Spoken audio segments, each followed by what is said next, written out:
Bonjour et bienvenue. Aujourd'hui, on plonge au cœur d'un sujet qui est en train de complètement redessiner le paysage de l'investissement immobilier en France.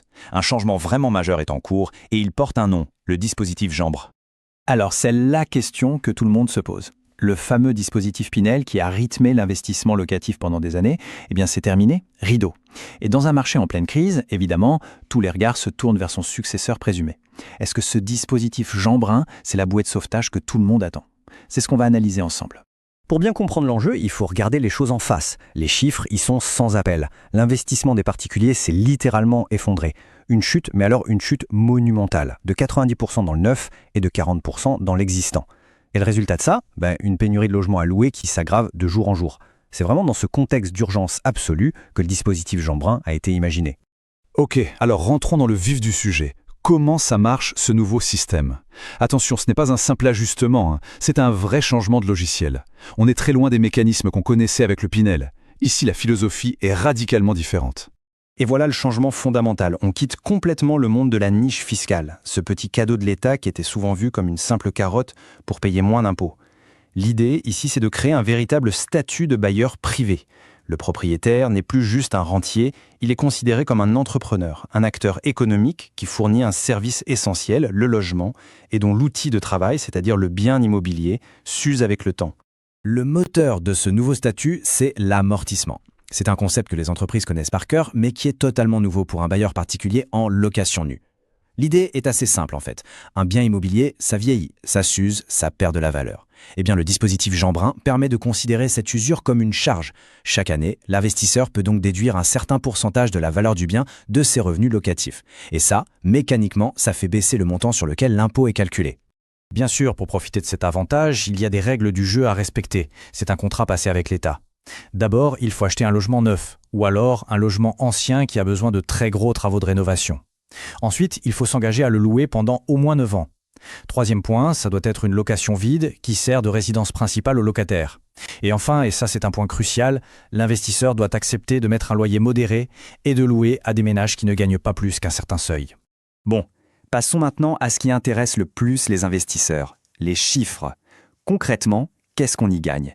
Quels sont les avantages fiscaux promis par le dispositif Jeanbrun? C'est là que le mécanisme révèle tout son potentiel. Ce tableau, il montre bien que l'avantage est progressif. On le voit très clairement, plus l'effort social de l'investisseur est grand, c'est-à-dire plus le loyer est bas, plus le taux d'amortissement est élevé.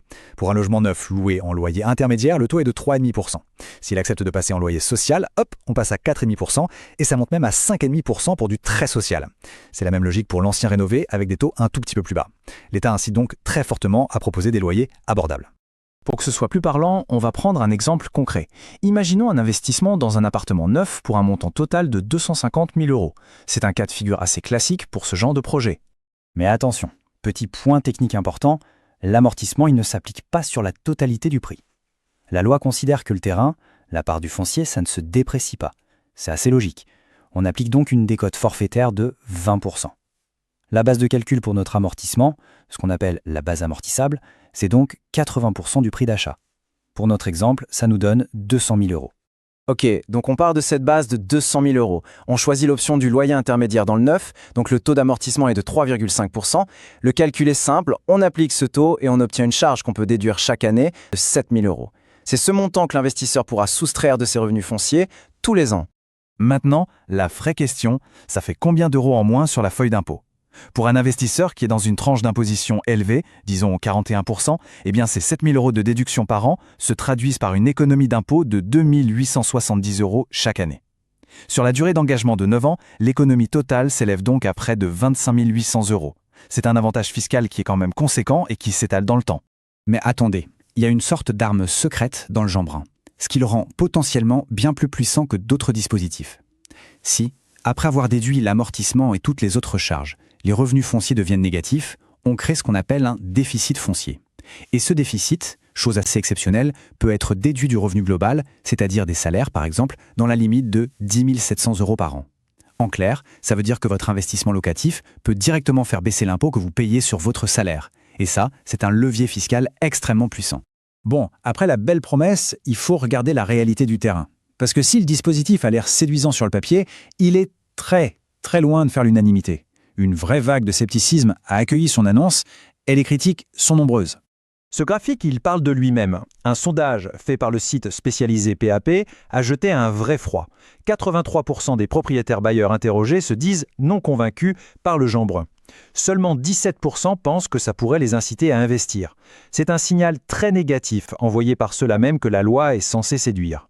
Mais alors pourquoi une telle méfiance? La raison numéro 1, citée par plus de la moitié des sondés, c'est une rentabilité jugée trop faible. Les plafonds de loyer, même s'ils donnent un avantage fiscal, sont perçus comme beaucoup trop contraignants. Ensuite, on retrouve des craintes plus classiques mais bien réelles. La peur des impayés, ça reste le cauchemar du bailleur. Et puis la complexité administrative, un mal bien français qui a tendance à décourager les meilleures volontés. Cette citation de Danielle Dubras, qui est présidente d'un grand syndicat de professionnels de l'immobilier, résume parfaitement une des critiques majeures. Elle pointe du doigt une cible beaucoup trop étroite. Ce qu'elle dit, en gros, c'est que le dispositif, tel qu'il est aujourd'hui, ne s'adresserait qu'à un marché de niche, des investisseurs qui ont les moyens d'acheter et de rénover entièrement des petits immeubles, loin des grandes métropoles. Si on creuse un peu ces critiques, pour l'ancien, la double condition de faire 30% du CRI en travaux et d'atteindre une super performance énergétique de classe A ou B est jugée quasiment impossible à faire dans une copropriété classique. Autre point très critiqué, l'interdiction de louer à ses parents ou à ses enfants, une souplesse qui existait avant et qui répondait à un vrai besoin. Enfin, le fait d'exclure totalement les maisons individuelles est vu comme une déconnexion par rapport au marché, où il y a une très forte demande pour ce type de logement, surtout en périphérie des villes. Pour bien saisir la portée du Jean brun, c'est essentiel de le comparer à son illustre prédécesseur, le Pinel. C'est en mesurant leurs différences qu'on comprend vraiment le changement de cap, à la fois politique et fiscal. Ce tableau met bien en lumière les oppositions.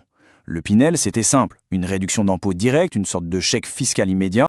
Le Jean brun, lui, c'est plus subtil, c'est une déduction via l'amortissement, un mécanisme plus comptable et étalé. La philosophie change du tout au tout, on passe de la niche fiscale au statut d'entrepreneur. Le point le plus technique, mais le plus important, c'est la gestion du déficit. Là où le Pinel suivait les règles classiques, le Jean brun permet cette fameuse et puissante imputation sur le revenu global. Et enfin, le Pinel était limité à des zones géographiques très précises, alors que le Jean brun, lui, est applicable partout en France. Ça, c'est une vraie nouveauté. Alors, après avoir posé le pour et le contre, les promesses et les doutes, il reste une question.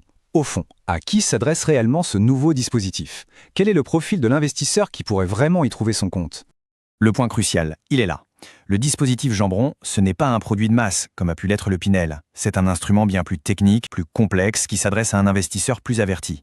Le profil idéal, c'est celui d'un contribuable fortement imposé, qui sera capable de tirer tout le potentiel de l'amortissement et de la déduction du déficit sur son revenu global. C'est aussi quelqu'un qui a une vision patrimoniale à long terme, qui ne cherche pas un gain fiscal immédiat, mais plutôt une optimisation durable de sa situation.